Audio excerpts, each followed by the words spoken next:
Hello, welcome back again. In Philippians chapter 2, verses 12 and 13, it tells us that we are to work out our own salvation with fear and trembling, for it is God that is working in us both to will and to do. We are learning that fear and trembling part is that we must be afraid that it is ourselves doing the works. Our salvation comes through Jesus Christ. But Jesus Christ himself says in John 5 verse 30, I can of my own self do nothing.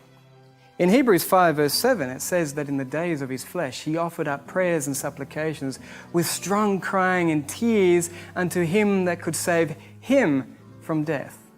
Jesus Christ, as one with us in our experience, was afraid of doing his own works.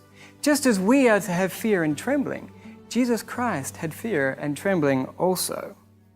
In John 8, verses 28 and 29, he says that when you see me lifted up upon the cross, you will know I do not do my own works.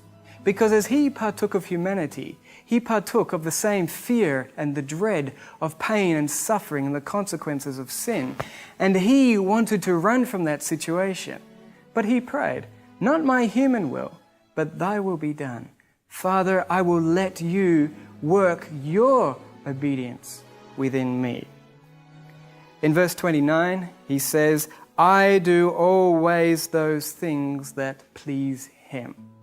His life was full of the well-pleasing of the Father because the Father worked in him according to his pleasure.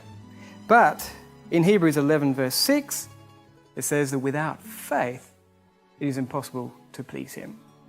Jesus had a faith that brought into his practical life the very doing of the Father himself. We must have this kind of faith.